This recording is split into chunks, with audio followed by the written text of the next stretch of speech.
Film ini akan menceritakan tentang seorang pria bernama Samoto. Dia merupakan seorang kepala rumah tangga yang tidak tegas, lemah, pemalu, dan terkesan mengalah terhadap segala sesuatu hal. Ini Mitsuko anaknya, dan ini adalah Taiko istrinya. Taiko ini merupakan istri keduanya setelah istri pertama Samoto yaitu ibu kandungnya Mitsuko meninggal dunia. Dan Taiko selalu terlihat murung seperti ini karena hubungannya dengan Mitsuko anak tirinya sangat tidak baik. Samoto sendiri memiliki sebuah toko ikan kecil yang sangat sederhana dan sehari-hari dia hanya mencari uang dari toko ikan kecilnya tersebut. Pada adegan ini, mereka sedang makan malam bersama, namun bisa disimpulkan bahwa hubungan di antara ketiganya kurang terjalin dengan baik. Dan itu menandakan bahwa keluarga mereka kurang harmonis. Mitsuko tiba-tiba mendapat telepon dari pacarnya dan memutuskan untuk pergi keluar saat itu juga. Samoto yang melihat hal tersebut nampak keberatan, namun dia tidak berani untuk melarangnya karena, lagi-lagi, pribadi lemahnya membuat Samoto kurang dihargai sebagai kepala rumah tangga.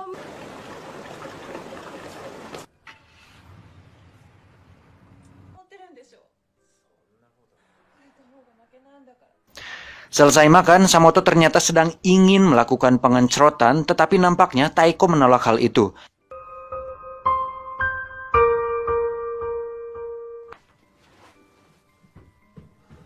Tidak lama, Samoto mendapatkan sebuah telepon dari manajer minimarket bahwa Mitsuko anaknya ketahuan mencuri dan akan dilaporkan ke polisi.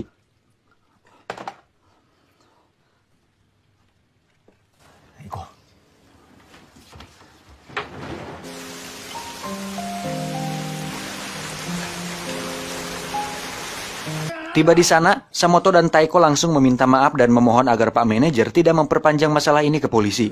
Tiba-tiba muncul seorang pria paruh baya yang mirip kakek Sugiono masuk dan ikut duduk di sana. Beliau ini bernama Murata. Dia merupakan seorang pria yang sangat ramah dan menyenangkan.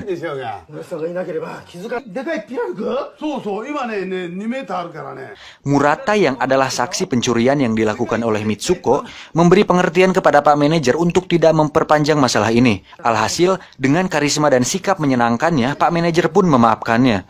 Samoto dan keluarga pun terlihat sangat berterima kasih kepada Murata atas pertolongannya tersebut. Tak disangka, Murata juga merupakan seorang pengusaha ikan sama seperti Samoto. Murata pun mengajak mereka ke toko ikannya saat itu juga. Dan dilihat dari mobilnya, bisa disimpulkan bahwa Murata adalah seorang pengusaha yang sukses. Setibanya di sana, Samoto dan keluarga dibuat terkejut dengan toko ikan Murata yang begitu besar dan luas. Murata pun memperkenalkan istrinya bernama Aiko kepada mereka semua. Dan dilihat dari wajahnya, dia mengingatkan kita semua kepada VPN Master dan berbagai situs-situs family friendly. Halus. Dengan sikap Murata yang ramah dan begitu menyenangkan, membuat Samoto, Taiko, dan Mitsuko merasa sangat senang bisa mengenalnya. Murata pun dengan senang menawarkan Mitsuko anaknya untuk bekerja di toko ikannya. Hal tersebut tentu membuat Samoto senang. Saat melihat senyum istri dan anaknya, Samoto pun sedikit berharap mungkin inilah saat dimana keharmonisan keluarganya akan kembali terjalin dengan erat.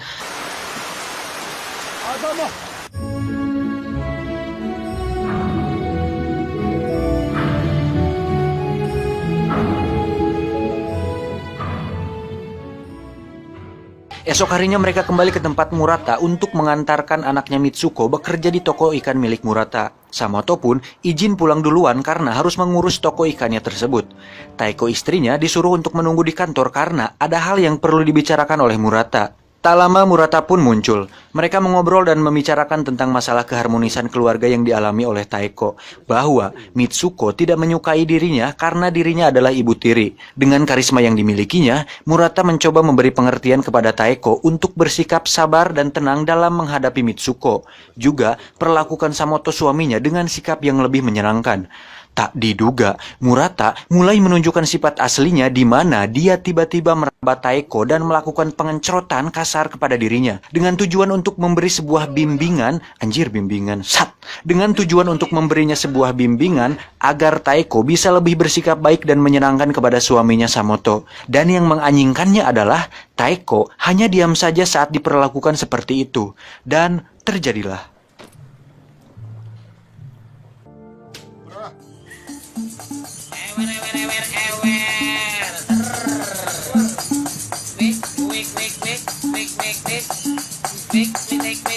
Singkat cerita, Murata pun mengantarkan Taeko pulang ke rumahnya. Di sana, sudah ada Samoto yang menunggu. Mereka pun sangat berterima kasih kepada Murata atas semua kebaikan yang diberikan kepada keluarganya. Cie, istrinya dicicipi orang, sat! Murata pun meminta Samoto datang kembali ke tokonya besok untuk membicarakan bisnis dengan para relasinya. Samoto pun dengan senang menerima undangan tersebut. Saat di dalam, Samoto dikejutkan dengan sikap romantis dan agresif yang ditunjukkan oleh Taeko. Samoto pun terlihat sangat senang dengan perubahan sikap Taeko tersebut. Esok hari Samoto pergi dan bertemu dengan Murata dan para relasinya tanpa tahu bisnis apa yang akan dibicarakan. Samoto pun dibujuk Murata untuk ikut meeting bersamanya dan disuruh untuk bersikap sebagai bagian dari orangnya Murata. Dalam meeting tersebut terjadi perselisihan di antara Murata dan relasinya, yang intinya relasinya itu tidak setuju dengan keputusan yang diambil oleh Murata. Murata terlihat marah dan menunjukkan sikap yang berbeda 720 derajat dengan sebelumnya. Perubahan sikap yang drastis tersebut membuat Samoto yang melihatnya cukup terkejut. Tidak lama, Aiko istrinya datang membawa minuman botol untuk mereka semua. Tak lama setelah itu, si relasi tersebut terlihat mengerang seperti keracunan dan akhirnya tewas saat itu juga. Samoto yang melihatnya mencoba memberi pertolongan, namun Murata malah melarang dan meneriakinya. Murata pun mengatakan bahwa hidup itu keras dan untuk mencapai sebuah tujuan diperlukan cara yang keras juga. Itu merupakan hal biasa dalam kehidupan. Samoto kemudian diancam jika dirinya melaporkan hal ini kepada polisi, maka Mitsuko anaknya akan bernasib sama seperti si relasi tersebut. Dan Samoto dipaksa untuk menjadi tangan kanan Murata dalam setiap bisnis yang dilakukannya. Samoto yang lugu dan polos pun terlihat panik dan terpaksa menuruti semua perintah Murata.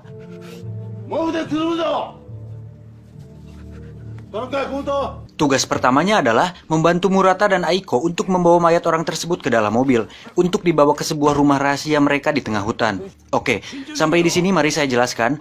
Berdasarkan riset yang dilakukan oleh tim IQ7 yang pernah bekerja sebagai tukang pijatnya Maria Ozawa, Murata ini adalah sosok psikopat yang sangat manipulatif atau dalam bahasa sederhananya pandai berbohong dan lihai dalam mengendalikan perasaan orang lain dengan karisma dan sikap yang diperlihatkannya. Hal itu dibuktikan dengan terjebaknya Samoto di lingkaran hidup Murata yang penuh kegelapan. Lanjut, sesampainya di sana, mereka pun membawa mayat orang tersebut ke dalam rumah. Samoto diminta untuk pergi keluar selagi mereka mengurus mayat orang tersebut. Tidak lama, Samoto disuruh masuk ke dalam. Dan terkejutnya dia saat melihat Murata dan istrinya sedang mencang mayat orang tersebut. Darah dan daging pun tumpah ruah dan membanjiri lantai di sekitarnya. Anjir, Jepang paling bisa emang kalau soal darah-darahan.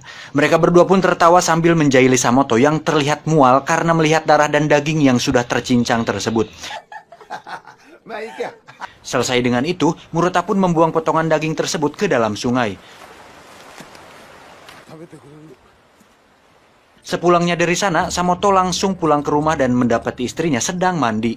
Lalu, untuk melepas stres, Samoto pun mulai remas dan melakukan Nah, lagi-lagi anjir. Baru mulai udah 2 kali pengencerotan. Anjing. Lanjut, Samoto yang masih syok dengan kejadian hari ini pun tidak bisa tidur dengan tenang dan minum segelas air untuk menenangkan diri. Esok harinya dia kembali ke tempat Murata untuk memeriksa keadaan Mitsuko. Namun, dirinya malah diajak untuk bertemu dengan seseorang bernama Mr. Tutsui. Beliau ini adalah teman dekat sekaligus rekan bisnis dari Murata. Dan pemuda ini adalah bernama Yanto, dia adalah anak buah dari Mr. Tutsui. Saat mereka mengobrol tak diduga, mereka kedatangan tamu tak diundang yang merupakan geng Yakuza. Ternyata mereka semua datang ke situ untuk menanyakan saudaranya yang menghilang. Dan saudaranya itu adalah orang yang sudah Murata bunuh kemarin.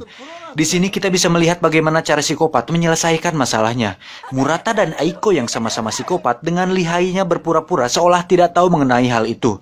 Mereka berdua bersikap ketakutan dan menyedihkan agar geng Yakuza tersebut simpati. Di sana Mr. Tutsui juga berperan seolah tidak tahu dan meyakinkan geng Yakuza bahwa Murata dan istri adalah orang baik dan polos. Alhasil geng Yakuza tersebut berhasil tertipu dengan trik mereka berdua.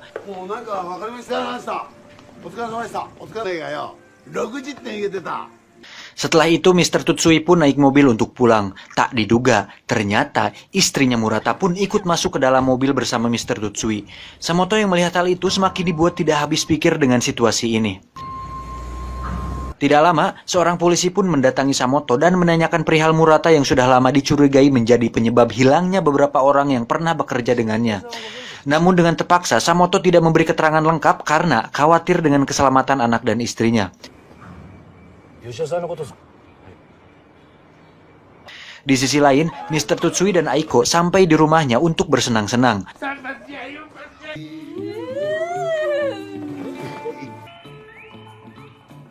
Shianto anak buahnya pun diminta untuk tetap di sana dan menonton selama mereka berdua melakukan pengencerotan. Tentu hal itu membuat Yanto siap siaga dan siap gerak untuk menjalankan tugas. Menang banyak anjing. Di tempat lain, Murata meminta Samoto untuk mengantarkannya dan ikut bersamanya ke kediaman Mr. Tutsui untuk menjemput istrinya. Sesampainya di sana, Mr. Tutsui terlihat sudah tidak sadarkan diri dengan beberapa botol racun yang tergeletak di sana. Samoto yang melihat hal itu akhirnya menyadari bahwa ini semua hanya akal-akalan Murata dan istrinya untuk melenyapkan Mr. Tutsui demi memuaskan hasrat membunuh mereka berdua. Shianto yang tidak menyadari rencana ini pun disuruh untuk minum dulu biar tenang. Samoto yang melihatnya spontan melarangnya, namun Yanto keburu meminum racun tersebut. Melihat Yanto masih berdiri, Murata dan sang istri langsung mencekik lehernya dengan tali hingga Yanto kehabisan napas. Alhasil Samoto pun harus kembali membantu mereka berdua untuk membawa jasad Mr. Tutsui dan Yanto kembali ke rumah di tengah hutan tersebut. Saat mereka berdua mencincang mayat Mr. Tutsui dan Yanto, Samoto diminta untuk membuatkan teh untuk mereka berdua. Selesai dengan itu, mereka pun menuju ke jembatan untuk membuang daging cincang tersebut ke sungai. Sebagai hadiah, Murata meminta Samoto untuk melakukan pengecerotan bersama istrinya Aiko. What the fuck? Cek, pengen dong? Murata mengungkapkan bahwa itu adalah imbalan atas bantuan Samoto selama ini. Sebagai pria baik-baik, tentu Samoto menolak hal tersebut. Dari situ, Murata menjelaskan bahwa seorang pria harus siap siaga dengan segala sesuatu yang tak terduga. Dia pun mengatakan bahwa dia sangat benci dengan sifat pemalu dan lemah yang dimiliki oleh Samoto. Murata mengatakan bahwa Samoto terlalu pandang dan terlihat seperti homo. Murata yang kesal akhirnya mengatakan bahwa dirinya sudah melakukan pengecerotan kepada istrinya Taeko sewaktu dia di kantor dan dia mengatakan bahwa Taeko menikmati hal tersebut. Dari situlah akhirnya Samoto mulai emosi dan memukul wajah Murata. Tidak lama, Samoto pun menghampiri Aiko dan langsung memasukkan si Joninya di depan Murata. Tak diduga, Samoto diam-diam mengambil pulpen dan menusuk leher Aiko. Kemudian, dia menghampiri Murata dan menusuknya berulang kali hingga Murata sekarat.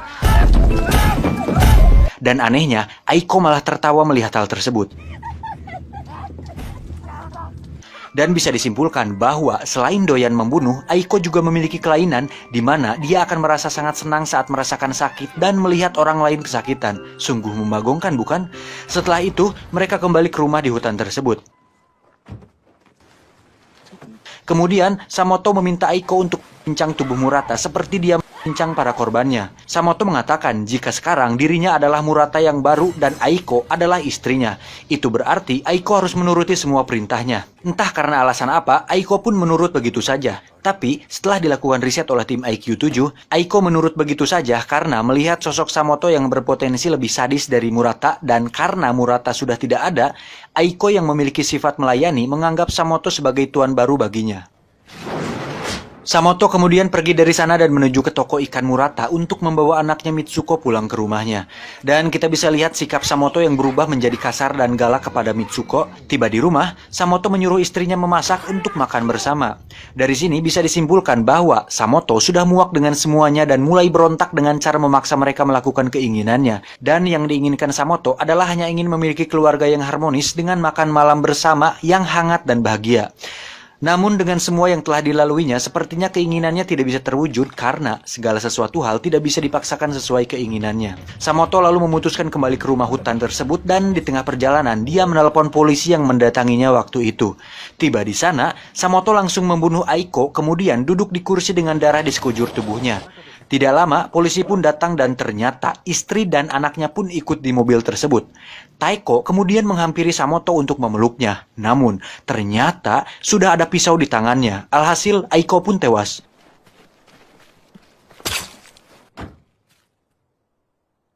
Kemudian Samoto mendekati Mitsuko, lalu mengatakan bahwa hidup itu nyeri. Kalau kamu mau hidup, kamu harus siap nyeri. Kalau nggak bisa, kamu boleh minum Panadol. Samoto pun menggerok lehernya sendiri dan tewas tepat di depan mata Mitsuko. Mitsuko yang melihatnya malah tertawa dan sepertinya dia mengalami gangguan mental karena syok dengan kejadian tersebut.